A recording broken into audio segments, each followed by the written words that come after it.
final do século XVIII, uma descoberta espetacular provocou verdadeira revolução na medicina: o magnetismo animal, feita pelo médico alemão Franz Anton Mesmer. No entanto, essa nova ciência, benéfica para toda a humanidade, abalava as estruturas de um meio científico voltado aos próprios interesses. Mesmer foi claramente vitimado por uma deliberada conspiração do silêncio.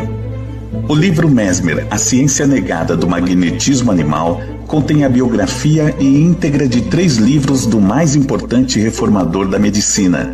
Sua descoberta foi estudada por Allan Kardec durante 35 anos, influenciando o espiritismo sob o aspecto científico.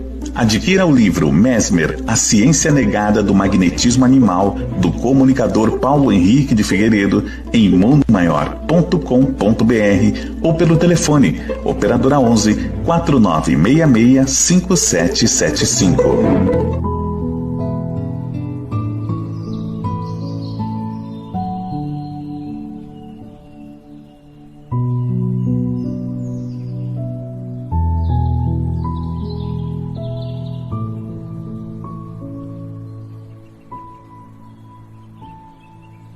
Boa noite, Hélio. Boa noite, Johan. Boa noite, os internautas. Bom dia a todos. Tudo bem? Tudo ótimo. Você é de Campos? Eu moro em Vila Velha, no Espírito Santo, mas eu sou de Campos, do Goitacazes. Nasci lá, minha terra natal. Que ótimo. Campos eu conheço. Espírito Santo ainda não. Não perca a oportunidade. Venha para cá nos brindar com a sua presença. Obrigado, querido. Então, vamos dar início aos nossos trabalhos. Boa noite a todos. É uma alegria estar aqui junto a todos os amigos do Centro Espírita Zilda Gama. O nosso abraço a todos os companheiros e companheiras de todas as partes que nos acompanham nesta noite. Rogamos aos espíritos superiores, benfeitores e educadores, que nos inspire e nos sustente na caminhada. Que possamos colher nesse momento de reflexão que o nosso companheiro Wellington Diogo trará como tema Limites da Liberdade Espírita. Que possamos aprender dessas lições para a nossa caminhada e evolução espiritual. Que a paz se faça hoje e sempre em nossos corações. Assim seja. Graças a Deus que assim seja. Hélio, a sala é sua. Estarei aqui, ok? Muito obrigado, meu amigo. Então vamos lá, vamos trabalhar esse tema que é importantíssimo, né? A gente pensar em limites da liberdade espírita. Queria primeiro agradecer o convite da casa, me sinto honrado de poder participar dessa casa espírita, Centro Espírita Zilda da Gama, em Sapucaia. Uma alegria, né? Pela primeira vez aqui, torcendo que a gente possa nos encontrar outras vezes. Mas vamos trabalhar que é importante. Limites da liberdade espírita. Será que nós temos consciência até onde podemos ir? Qual é o meu conceito pessoal de limites? O que eu entendo ser liberdade? Então, inicialmente, para a gente poder aprofundar o tema, eu vou propor aos companheiros me acompanharem na conceituação dos termos, começando por limite. O que é limite? Eu fui até o dicionário. Eu costumo dizer que o dicionário é um bom ponto de partida para entendermos um conceito, mas nem sempre é o melhor. Mas, enfim, é um primeiro momento. Então, eu encontrei 5 conceitos de limite. Eu quero me frisar no último conceito, no 5º. O primeiro deles diz que limite é uma linha que delimita e separa o território de outro. Limite é uma fronteira. Compreendemos. Limite também é um espaço no tempo determinado. Um prazo limite. O terceiro conceito, limite o mais alto grau ou final de alguma coisa. Limite é o topo. Havia, nos anos remotos da TV Tupi, um programa do J. Silvestre, os mais veteranos vão se lembrar, com o título Céu é o Limite. Era essa a ideia, chegar no topo. No 4º momento, no 4º conceito, limite como sendo circunstância ou época que assinala o princípio ou a finalização de um tempo. Mas é o 5º conceito que eu quero que os companheiros guardem para mim. Guardem temporariamente. Conceito de que o limite é a marca a partir da qual não se pode continuar.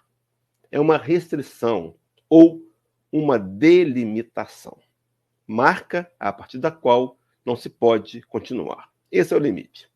Agora vamos conceituar a liberdade. Um conceito muito vago, muito amplo também. O dicionário vai apresentar 4 propostas. A primeira delas vai dizer que liberdade é nível de independência absoluta e legal de um indivíduo, de uma cultura, de um povo, de uma nação. Liberdade como sendo legalidade, independência.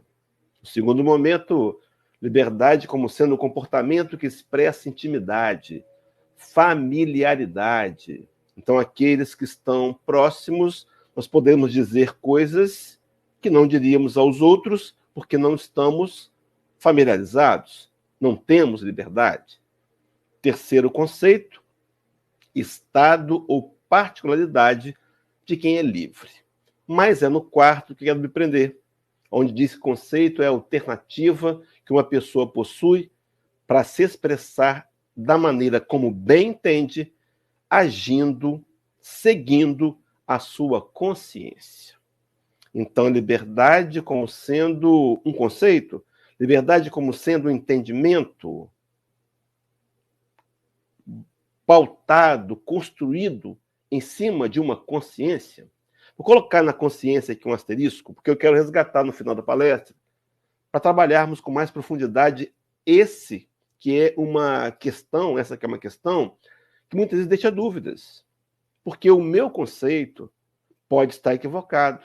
A minha consciência pode estar achando que a minha atitude é a correta. Mas qual é uma proposta segura, centrada, onde eu posso questionar a minha própria consciência? Bom, então, se a ideia é limite da liberdade espírita, eu me lembrei de uma frase de um filósofo inglês chamado Herbert Spencer, onde ele vai dizer que a liberdade de cada um termina onde começa a liberdade do outro. Meus irmãos, observem, então, que uma frase que Herbert Spencer adota e talvez transforme em sua, mas uma grande verdade.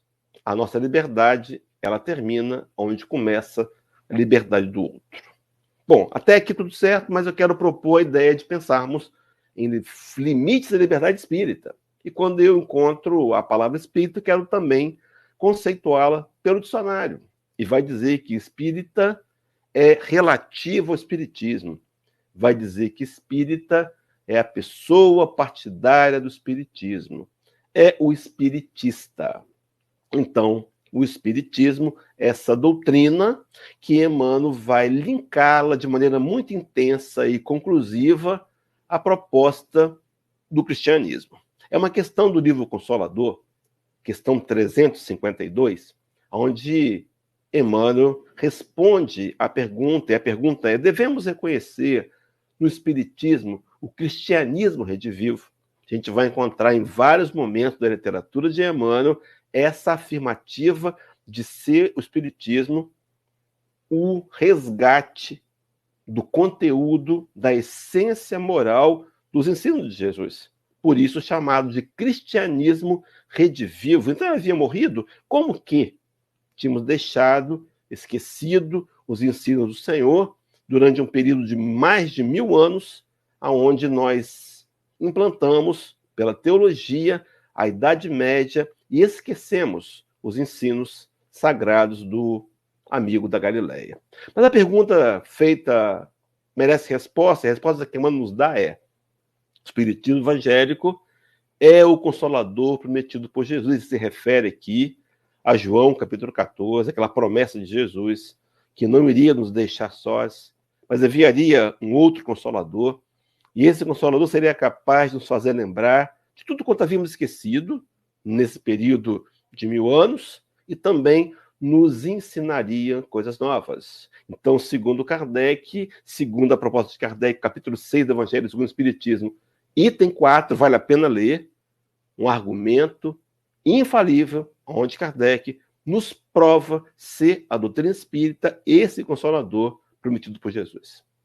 Parece que isso nos traz, então, algum privilégio? Claro que não. Nos traz responsabilidades, porque a doutrina espírita, se é o consolador, ela precisa consolar. Meus irmãos e minhas irmãs, um parênteses rápido aqui.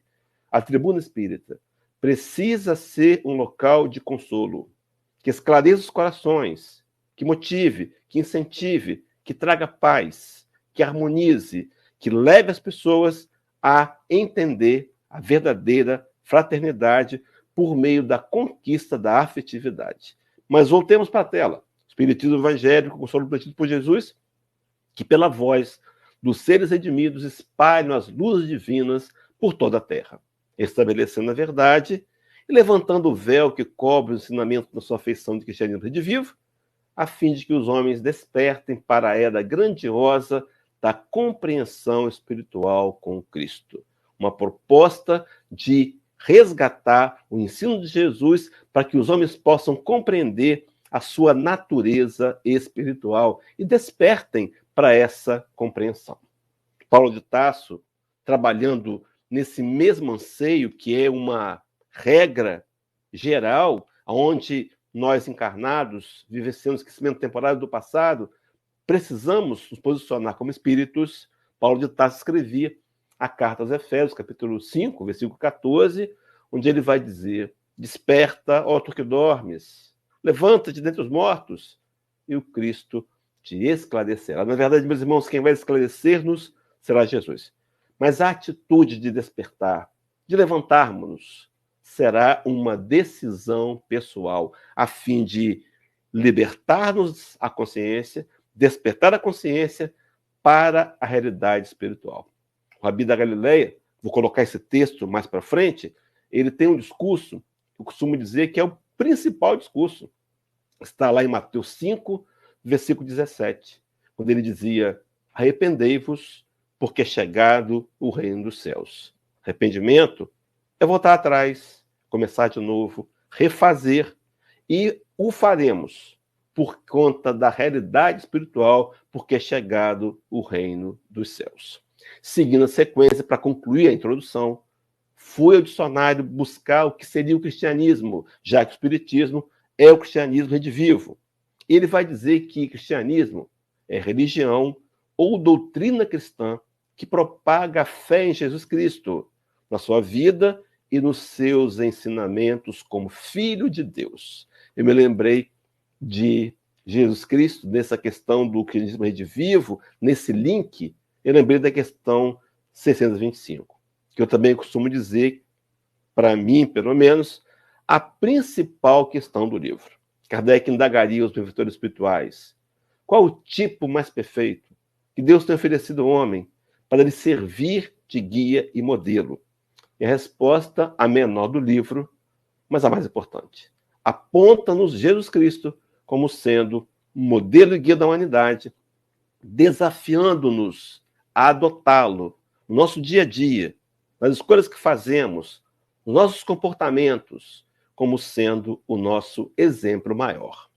Quando Allan Kardec ouve a resposta, ele vai tecer um comentário a essa resposta, e ele diz algo muitíssimo consolador, meus irmãos. Ele vai dizer assim: para o homem, Jesus constitui o tipo da perfeição moral a que a humanidade pode aspirar na Terra. Então, nós podemos desejar um dia ser iguais a Jesus, e seremos. É claro que exigirá uma longa e árdua caminhada, mas a fala de Jesus, dita-nos por João Evangelista, no capítulo 14, versículo 12, só encontra, por enquanto, explicações racionais na doutrina espírita, quando o Rabi da Galileia nos diz que um dia nós faremos as obras que ele fez, e ainda haveremos de fazê-las maiores. Então, para o homem, Jesus é o tipo da perfeição que podemos aspirar. No entanto, ele conclui, o codificador, dizendo: Deus nos oferece como o mais perfeito modelo. E a doutrina que ensinou é a expressão mais pura da lei do Senhor, porque, sendo ele o mais puro de quantos tem aparecido na terra, o Espírito Divino o animava. Jesus e a sua doutrina de amor como meios de nos ajudar a encontrar a felicidade. Há uma questão do Livro dos Espíritos, a 614, que os estudantes conhecem muito bem, inicia ali as leis morais. Kardec vai perguntar que é a lei natural, que é a lei de Deus. Os Espíritos responderam: a lei de Deus é a lei natural. É a única verdadeiramente capaz de fazer o homem feliz, porque ela lhe diz o que deve fazer e lhe diz o que ele não deve fazer. E o homem só é infeliz quando se afasta das leis de Deus. Se a meta é amar, se a lei de Deus é amor, se Deus é amor, o nosso objetivo nesse planeta é aprender a amar. Bom, feita a introdução, voltamos. Limites da liberdade espírita? Sim, quais são eles? São aqueles estabelecidos pelo próprio Jesus. E, meus irmãos, não há resumo melhor de justiça, de liberdade, do que a fala do Rabi em Mateus 7, Sermão da Montanha, versículo 12. Quando lá o Senhor exarou, dizendo: portanto, tudo que vós quereis que os homens os façam, fazei-o também a vós, porque esta é a lei e os profetas. Ele resume o ensino da Torá, o Velho Testamento, em fazer pelos outros como quereríamos que os outros fizessem por nós. Então, a minha liberdade de agir, ela só pode ir até onde eu não infrinjo a liberdade do outro. Mas, enfim, quais são os limites da liberdade espírita? Então, vamos começar agora a trazer a doutrina espírita em si. Primeira referência doutrinária, capítulo 13 do Evangelho segundo o Espiritismo, item de número 9. E diz assim: amemo-nos uns aos outros e façamos aos outros o que quereríamos que nos fizessem eles. E veja que interessante, toda religião, toda moral se acham encerradas nesses dois preceitos. Então, se eu, no meu dia a dia, procurar nutrir autoestima, amor próprio, amor por mim mesmo, esse auto-amor, e começar a amar as pessoas que se encontram à minha volta e tentar fazer para elas o melhor, da mesma forma que gostaria que fizessem comigo, eu estou verdadeiramente vivendo a religião. Porque religião, no sentido literal, é um encontro, é um reencontro, é um retorno do homem a Deus. Então, todas as verdades, toda religião, toda moral se acha encerrada nesses dois preceitos. E conclui, e segue o codificador: se fossem observados nesse mundo, todos seriam felizes. Não mais aí ódios nem ressentimentos. Eu fico imaginando que nas entrelinhas ouvimos a informação de que se eu quiser vencer ódios, vencer ressentimentos, eu preciso começar a me amar mais para amar melhor o outro e fazer pelo outro como gostaria que os outros fizessem por mim. No livro Pão Nosso, na lição 38, segunda base doutrinária, Emmanuel, no item conta particular, na lição conta particular, ele diz assim: guarde cada homem digna atitude de compreensão dos deveres próprios, e os fantasmas da inquietude estarão afastados. Muitas vezes a preocupação é como os outros estão fazendo. Eles darão conta para Deus?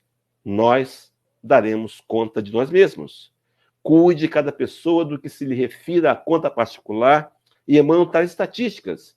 E 2/3 dos problemas sociais do mundo surgirão naturalmente resolvidos quando eu decido fazer a minha parte, independente do outro, de comentários, de posições, de acusações, eu faço tão somente o meu melhor. Mas, enfim, voltemos à pergunta. Quais são os limites da liberdade espírita? Paulo de Tarso, certa ocasião, escrevendo a carta aos Gálatas, capítulo 5, versículo 13, faz uma advertência àqueles cristãos que naturalmente serve-nos hoje. Dizia assim o apóstolo dos gentios: porque vós, irmãos, fostes chamados à liberdade. Não useis então da liberdade para dar ocasião à carne, mas servir-vos uns aos outros pela caridade. Então, a verdadeira liberdade não é aquela que me dá plena autonomia, mas aquela que me permite respeitar limites e agir para com o outro no viés da caridade, procurando servi-los. Parece algo surreal, mas a proposta espírita, meus irmãos, é aquela que vai nos conduzir à prática da lei de Deus e à conquista da verdadeira felicidade. O mesmo Paulo, trabalhando agora para os cristãos de Roma, a carta aos Romanos, capítulo 12, versículo 10, diz assim: amai-vos cordialmente uns aos outros com amor fraternal, preferindo-vos em honra uns aos outros. A atitude, então, de ser cortês, de ser cordial, de tratar com respeito, meus irmãos, enquanto nós não chegamos à estatura de varão completa, quando não atingimos a performance moral do Cristo, que ama incondicionalmente, o que nos resta como opção viável é o amor fraternal, onde eu preciso ser gentil, educado, amoroso, preferir em honra o meu irmão de jornada. E ainda mais um texto de Paulo de Tarso, para fecharmos um pensamento, primeira carta que escreveu ao amigo Timóteo, versículo 1, capítulo 1, versículo 5, onde diz-nos assim o apóstolo: ora, o intuito da presente admoestação visa ao amor que procede de coração puro, de consciência boa, e de fé sem hipocrisia. Esse versículo daria desdobramentos, mas o tempo não nos permite. Eu queria me prender nessa consciência boa. Meus irmãos, será que a minha consciência, embora permeada por um conceito próprio de liberdade, é boa? É essa que é a questão. Lá atrás, quando falamos do conceito de consciência, a gente colocou um asterisco, quero resgatar o asterisco aqui agora, porque a gente vai perceber que na visão espírita e na visão evangélica, que é o espiritismo revivendo o cristianismo, na questão 621 de Livro dos Espíritos, Kardec vai perguntar onde está escrita a lei de Deus. Veja, meus irmãos, a resposta: na consciência, em nossa própria consciência. Naquela primeira encarnação hominal, Deus já grafava em nosso psiquismo mortal as leis divinas. O trabalho, então, talvez seja de um mergulho em nós mesmos, para descobrir e acionar essas modalidades, virtudes morais que estão na gente a serem desenvolvidas, para que um dia possamos aprender a amar. Então, a tolerância, a paciência, a resignação, o respeito, dentre outros, a misericórdia, a compaixão, a piedade, ingredientes periféricos que um dia culminarão por conta de aprendermos a amar. Então, eu trouxe duas passagens brevemente, uma já citada, inclusive. Lucas 17, 21, a parte final do versículo, quando os doutores da lei indagaram a Jesus: de onde virá teu reino? Quando virá o teu reino? Mas, claro, já tinham ouvido a expressão reino de Deus por 51 vezes. Ora, e o Rabi da Galileia vai dizer: o reino não virá de lá e nem daqui, o reino de Deus está dentro de vós. Meus irmãos, escrito na nossa consciência. Então, o trabalho mais profundo será de autorreflexões, de autoanálise, buscando o autoconhecimento, num projeto elaborado na questão 919, Livro dos Espíritos, por Santo Agostinho e a equipe do Espírito de Verdade. Mas o texto seguinte, Romanos 14, 12, já citado nas entrelinhas aqui, quando Paulo vai dizer que de maneira que cada um de nós dará conta de si mesmo a Deus. Não podemos julgar os outros. Não podemos analisar, nem avalizar, nem a perceber corretamente o outro.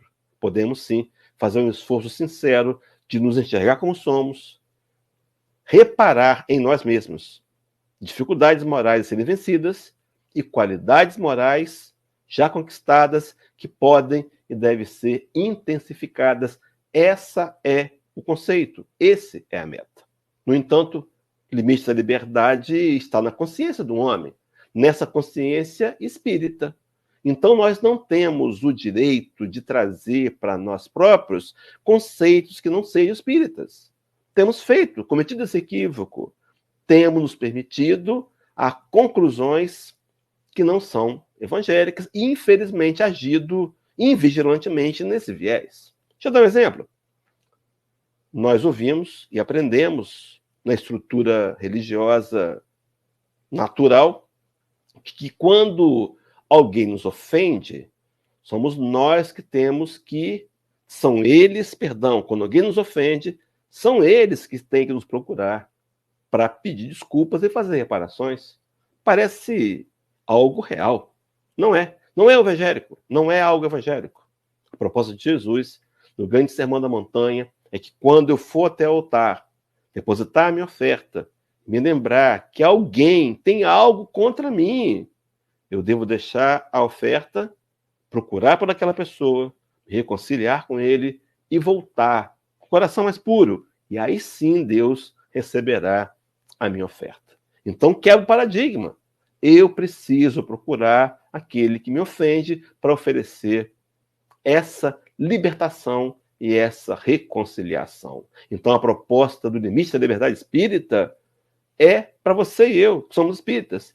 E não podemos, meus irmãos, mais criar brechas para variáveis que permitam, por exemplo, a inclusão do ódio, da vingança, do rancor, que não comungam com a lei de amor apresentada por Jesus.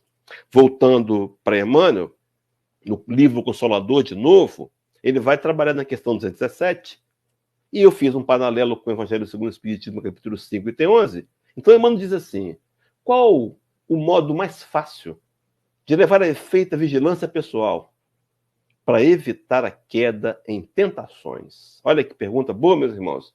E olha que resposta maravilhosa, direta. A maneira mais simples é o de cada um estabelecer um tribunal de autocrítica na própria consciência, procedendo para com os outros da mesma conduta de retidão que deseja da ação alheia para consigo próprio. Meus irmãos, a consciência vai nos falando. Quanto mais eu a desenvolvo, mais eu percebo a minha realidade, menos eu me auto-engano e mais eu admito meus erros, entendendo que a admissão dos erros são proposta de trabalho evolutivo. Não podemos mudar nada se não admitirmos a realidade da mudança. Agora, o texto paralelo, que eu tenho plena convicção, não posso interagir com Emmanuel, é claro, não está num nível muito superior, mas ele leu o Evangelho segundo o Espiritismo, capítulo 5, item 11, que lá diz assim: para nos melhorarmos, otorgou-nos Deus precisamente o de que necessitamos e nos basta. Veja, meus irmãos, a voz da consciência que eu preciso aguçar e aprimorar, e as tendências instintivas, aonde eu consigo olhar, me perceber e entender por que ajo como ajo, na intenção de agora, com o material sólido em mãos, investir na melhoria e no autocontrole. Então diz que a voz da consciência e as tendências instintivas privam-nos do que nos seria prejudicial. Será que temos ouvido a consciência, meus irmãos? Será que eu posso desenvolver essa consciência? Eu posso aprimorar essa forma de pensar de novo? Joana de Ângeles virá em nosso ao nosso socorro, e o texto que eu trago do livro Momentos de Consciência, onde lá, no capítulo 1, aquisição da consciência, Joana começa dizendo assim, acompanhe comigo na tela, meus irmãos: o momento da conscientização, isto é, um instante a partir do qual consegues discernir com acerto, usando como parâmetro o equilíbrio, alcanças o ponto elevado na condição de ser humano. Então, um ponto marcante de evolução é quando o homem consegue desenvolver uma consciência onde ele enxerga os seus próprios erros. Sim, porque a consciência ainda não desenvolvida pode transformar falsos conceitos, sofismas, e afirmar e transformar erros em acertos, enganos em verdades. No entanto, a consciência despertada, ela pode nos levar a discernir com acerto. Mas Joana prossegue dizendo: efeito natural do processo evolutivo. Essa conquista te permitirá avaliar fatores profundos como o bem e o mal, o certo e o errado, o dever e a responsabilidade, a honra e o desar, o nobre e o vulgar, o lícito e o irregular, a liberdade e a libertinagem. Quantas vezes, meus irmãos, o meu conceito de liberdade está muito mais linkado à ação da libertinagem, porque não há limites, não há fronteiras, pautadas e afirmadas e reafirmadas pela ação do orgulho, do egoísmo e da vaidade. Só que Joana, nessa introdução, que ela vai trazer para a gente 9 regras de como eu posso fazer para desenvolver a consciência, porque consciente eu atuo melhor em mim, em meus resultados, ela vai dizer assim: trabalhando dados não palpáveis, saberá selecionar os fenômenos existenciais e as ocorrências, tornando tua diretriz de segurança aquelas que proporcionam bem-estar, harmonia, progresso moral e tranquilidade. Meus irmãos, diretrizes de segurança, promovendo bem-estar, harmonia, progresso moral e tranquilidade. Será que nós temos nas nossas escolhas do dia a dia, elas têm proporcionado para a gente o bem-estar, a harmonia, o progresso moral e a tranquilidade? Reflitamos, queridos. Não viemos aqui para uma sala de entretenimento, viemos aqui para olhar nossos corações, corajosamente, nos avaliar.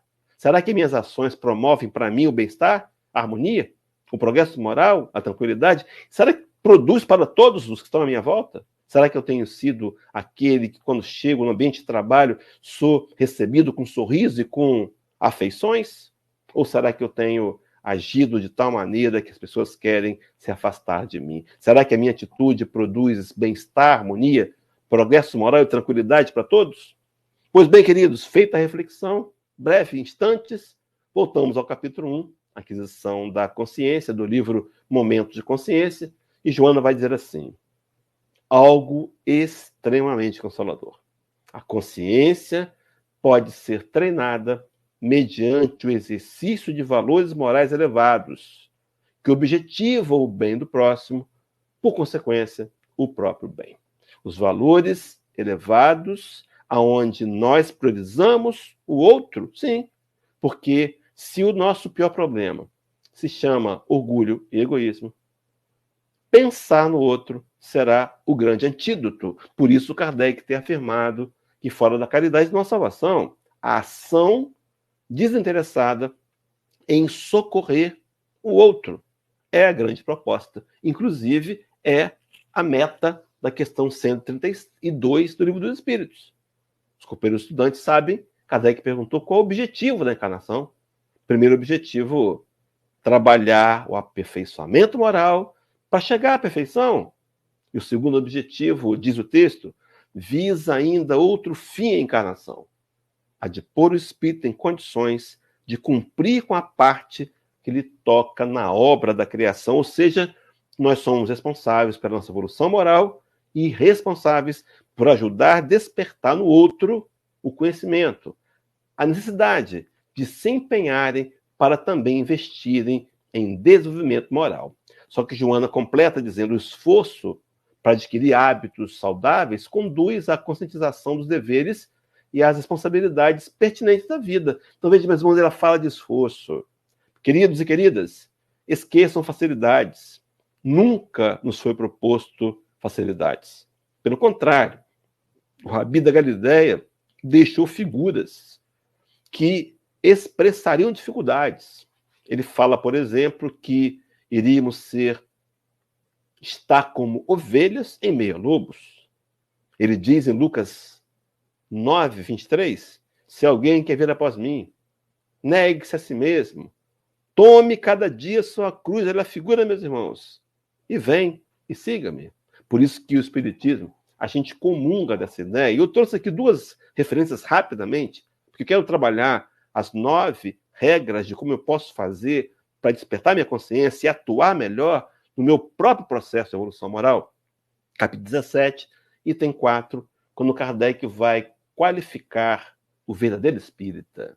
Reconhece-se o espírita verdadeiro pela sua transformação moral e pelos esforços que emprega para domar suas más inclinações. Ela é uma ideia de trabalho. Meus irmãos, não é facilidade, não vamos encontrar pronto. O segundo texto, também do capítulo 17, Sede Perfeitos, quando Kardec fala no item 3 sobre o verdadeiro homem de bem, ele vai fazer uma listagem de características do verdadeiro homem de bem. E eu trouxe uma que diz que o verdadeiro homem de bem é aquele que estuda as suas próprias imperfeições e trabalha incessantemente em combatê-las. Todos os esforços emprega para poder dizer no dia seguinte que algo traz em si de melhor do que da véspera. Alguém pegou essa frase de maneira muito sábia, desdobrou essa frase e criou uma outra paralela que diz: verdadeiro homem de bem é aquele que hoje procura ser melhor do que foi ontem, mas amanhã ele procurará ser melhor do que foi hoje. E Joana completa dizendo: a aquisição da consciência é desafio da vida, que merece exame, consideração e trabalho. Examinemos, queridos. Vamos reconsiderar posições, vamos reconsiderar conceitos, vamos tentar equalizar a nossa cultura religiosa, fragmentada, imperfeita da teologia do ontem e realinhá-la com a proposta amorosa do Rabi da Galileia. Então chegamos às 5 regras de aquisição da consciência. Regra número 1, Joana vai dizer: administra os seus conflitos. O conflito psicológico é inerente à natureza humana e todos o sofrem. Meus irmãos, administrar os conflitos.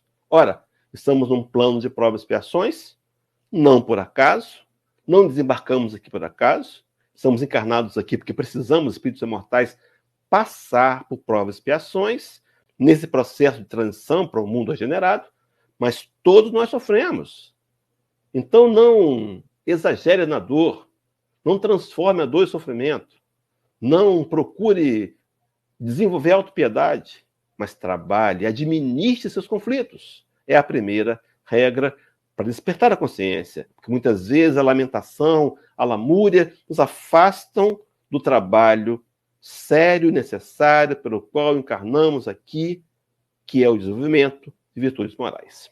Regra número 2, meus irmãos: se você depois puder pegar o livro em casa, fazer a leitura do capítulo inteiro, eu vou agradecer muito, porque você vai sedimentar o conhecimento. Aqui é só en passant, porque é uma palestra de poucos minutos. Mas, enfim, regra número 2. Evita eleger homens modelos para seguires. Eles também são vulneráveis às injunções que experimentas.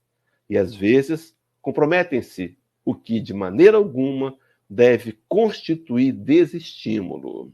Emmanuel tem uma lição do Palavra de Vida Eterna, a lição 15, onde ele vai citar a ideia de olharmos para Jesus e não olhar para os homens. Diz assim: se te dispõe desse modo a encontrar o Senhor para a edificação da tua felicidade, renuncia com desassombra as bacatelas do caminho, da estrada, suporta corajosamente as consequências dos teus erros de ontem e de hoje e procura Jesus por divino modelo.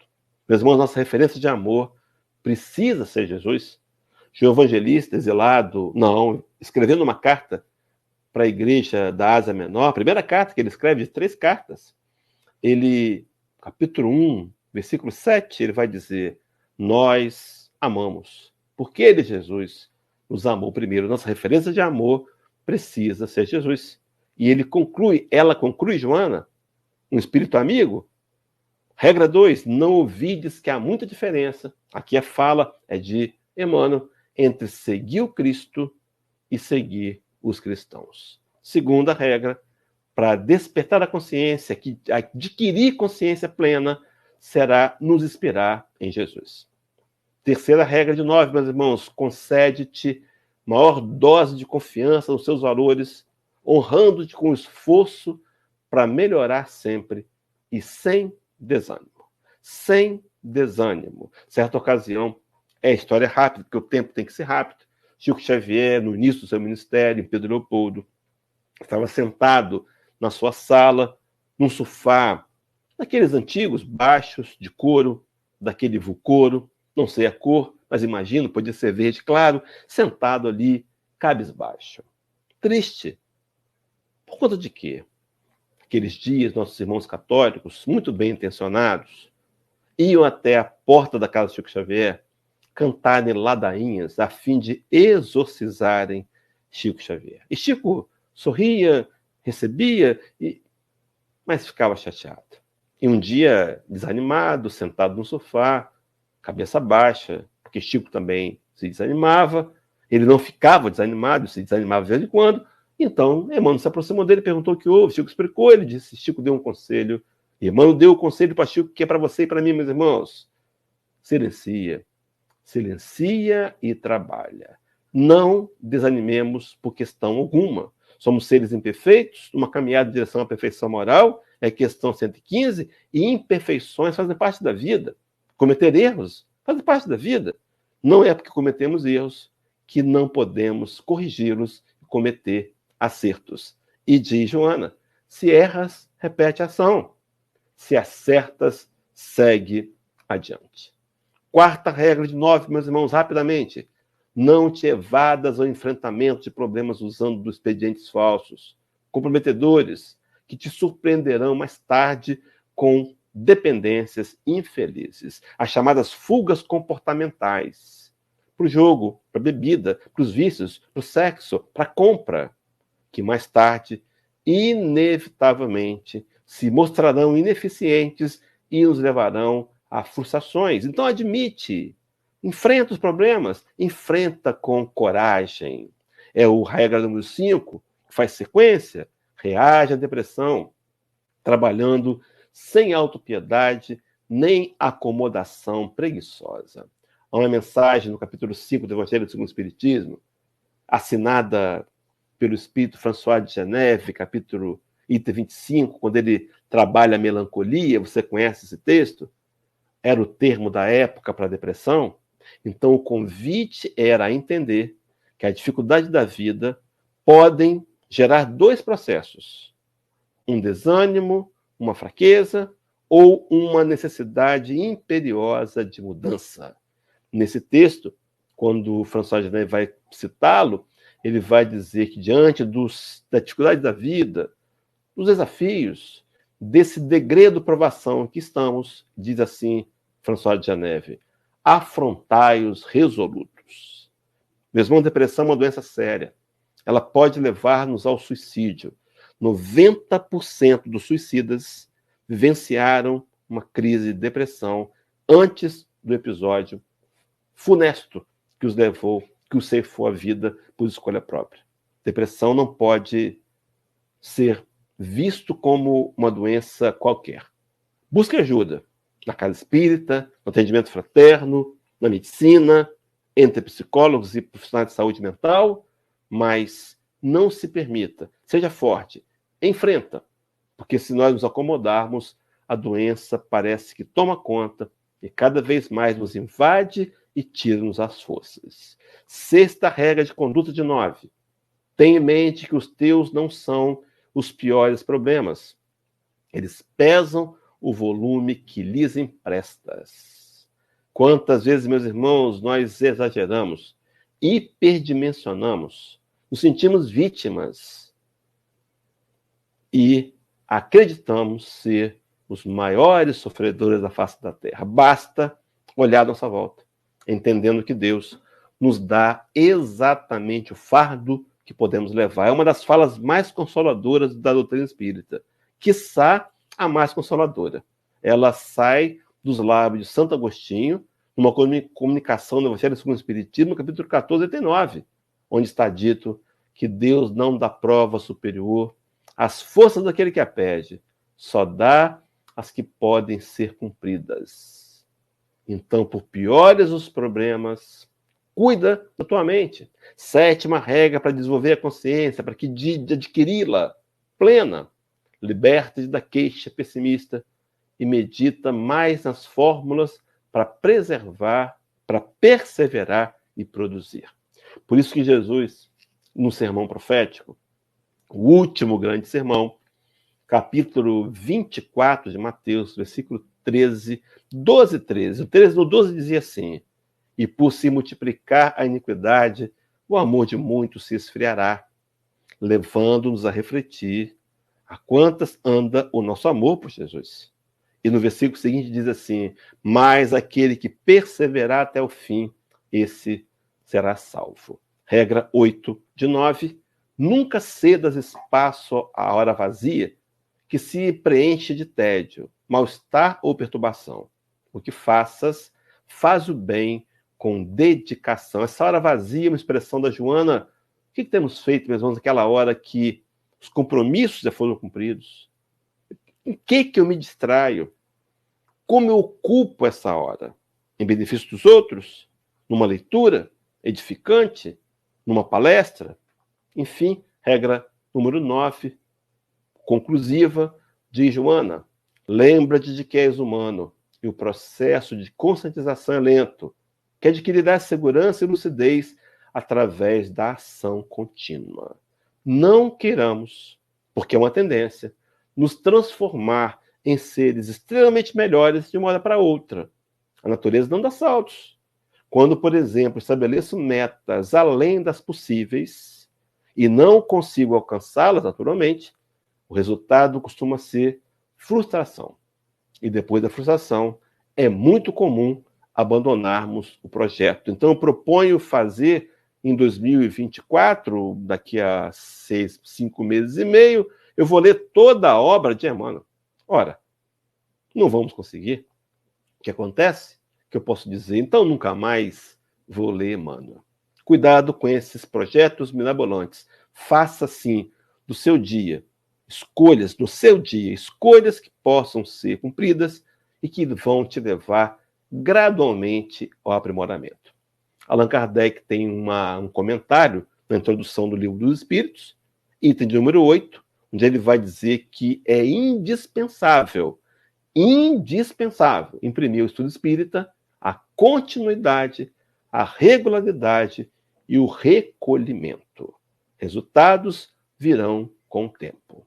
Pois bem, queridos, me faltam 11 minutos, eu vou começar a fazer o fechamento. Então, o limite da liberdade espírita precisa estar atrelado aos nossos níveis de consciência. E já aprendemos que com 9 atitudes fáceis de compreender, no entanto desafiadoras, podemos desenvolver esses níveis de consciência e compreender, assim, quais são realmente os nossos verdadeiros limites de liberdade. Mas acontece que, na visão de Paulo de Tarso, e é o momento atual, capítulo 4 da carta que escreveu a Timóteo, primeira carta, versículo 1 e 2, Paulo diz assim: ora, o Espírito afirma expressamente que nos últimos tempos alguns apostatarão da fé por obedecer a espíritos enganadores e a ensinos de demônios, pela hipocrisia dos que falam mentira e que têm cauterizada a consciência. Quando lemos esse texto, imagino que você fez como eu fiz aqui agora, a gente pensa nos outros. Não. Pensemos nós mesmos, meus irmãos, em nós mesmos. Será que não temos cauterizado a consciência? Será que eu não tenho ouvido os gritos de dor e não socorro? Será que eu não tenho entendido que a minha alma precisa aproximar-se de Deus e não tem dado ouvidos? Se isso é um fato, eu posso descauterizar a consciência. Por isso que o Cristo, em 2 momentos, um já citado aqui, capítulo 4, versículo 17, quando nós citamos aquele versículo que, para mim, é o principal discurso do Senhor, diz o texto: desde então, começou Jesus a pregar e a dizer: arrependei-vos, porque é chegado o reino dos céus. Arrependimento, voltar atrás, nos corrigir. Meus irmãos, é facultado a você e a mim o direito ao arrependimento. Não importa o que fizemos até aqui. Não importa se tratamos a doutrina espírita com leviandade, com brincadeiras, se não levamos tão a sério. Não entendemos que temos em mãos algo capaz de transformar e abalar o mundo inteiro. É a conversa do Espírito de Verdade com Allan Kardec, no Evangelho segundo o Espiritismo. Não, no livro Obras Póstumas, segunda parte, minha missão. Kardec, previno-te que é rude a tua missão, porque está em tuas mãos uma doutrina capaz de abalar e transformar o mundo inteiro. Será, meu irmão, minha irmã, que eu não poderia, com mais disciplina, com mais rigor pessoal, lançar mão desse conteúdo doutrinário profundo em mim e colher a transformação? Será que o Espiritismo tem me abalado? Mexido com meus conceitos? Tem me transformado em alguém melhor? Mas o texto seguinte, palavras de Jesus, muito conhecidas e divulgadas. João 8,32, e conhecereis a verdade, e a verdade vos libertará. É interessante que aqui caberia outra palestra, sem exagero, meus irmãos, sem exagero. Quem é a verdade? O próprio Jesus, ele diz isso. Eu sou o caminho, João 15:3, eu sou o caminho, e a verdade, e a vida. E ninguém vem ao Pai a não ser por mim. Eu sou a verdade. Na sequência, ele vai dizer: se o Filho vos libertar, verdadeiramente sereis livres. Mas livres de quê? Livres do velho homem, dessas nódoas do passado, das sombras interiores, das marcas da vingança, do ódio, que ainda hoje alimentamos, infantilmente, vigilantemente. Mas ele vai nos libertar à medida que nós quisermos e avançarmos e aplicarmos o evangelho em nossas vidas. Mas a grande libertação, meus irmãos, é a libertação da ignorância. Sim, dessas inverdades que nós aprendemos como verdades e que agora, no momento que estamos de tomada de consciência, temos que analisar sob o prisma da realidade e nos auto-questionar e duvidar da gente e começar a perceber que nós precisamos fazer mudanças. Então, a verdadeira liberdade é aquela onde a gente consegue romper as amarras que nos amarram ao passado, a nós mesmos, aos falsos profetas, às falsas mensagens. Quantas vezes, meus irmãos, é através de Jesus que vamos nos libertar. E essa liberdade verdadeira é a liberdade do eu. Quando nós conseguimos olhar para os nossos corações com uma consciência plena de enxergar ali um ser imperfeito em evolução, que não é inferior porque é imperfeito, mas adotá-lo amorosamente, aceitá-lo amorosamente, não comungar com os erros, não simplesmente se acomodar nos erros, mas entender que, compreendendo os erros que temos, devemos combatê-los amorosamente. E quando percebemos as qualidades que já construímos, mesmo que parcialmente, intensificamos. Queridos, é essa ação que nos faz compreender o conceito de liberdade e outros conceitos ajustados aos conceitos do próprio Rabi da Galileia. Vou concluir com aquela medida de amor que o Senhor nos ofereceu. Será que amamos a Jesus? E ele diz assim: aqueles que me amam guardam os meus mandamentos. Estamos aqui, meus irmãos, no mínimo refletindo. Será que temos, de fato, amado Jesus? Tem tentado seguir os seus mandamentos? Tem tentado perdoar 70 vezes 7? Tem tentado pagar o mal com o bem? Tem tentado amar inimigos? Tem tentado, para me tornar grande no reino do Senhor, ser servidor? Que o Rabi da Galileia nos abençoe. Reconvido nosso companheiro Joharo, para que ele possa reassumir a sua função e dar seguimento ao nosso trabalho.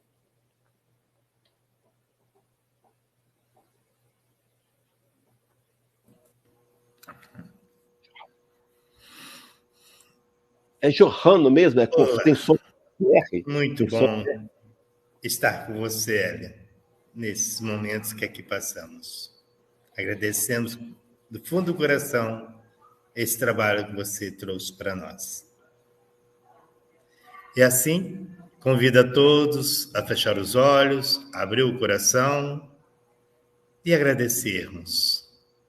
Senhor, humildemente reunidos sobre a árvore da prece, agradecemos o dia que tivemos, os irmãos encarnados e desencarnados, que o Senhor conduziu até o nosso coração. E lembrando de todos aqueles que se encontram chorosos, tristes, perturbados, que possam ir até eles essa energia magnética de soerguimento, dando-lhes condições de olhar o novo dia. A todos aqueles que estão registrados no caderno de nosso coração, não esquecendo daqueles que algum dia, nesta ou em outra existência, utilizando mal o nosso livre-arbítrio, os prejudicamos.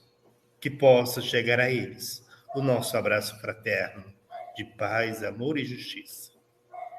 Obrigado a Zilda Gama, mentora espiritual de nossa casa, a Jesus, nosso mestre, e acima de tudo, a Deus, nosso Pai. Muito obrigado por tudo, hoje e sempre. Assim seja. E a você, Hélio, nosso muito obrigado pelo carinho. Eu que agradeço, meu irmão. Eu que agradeço. Até a próxima oportunidade.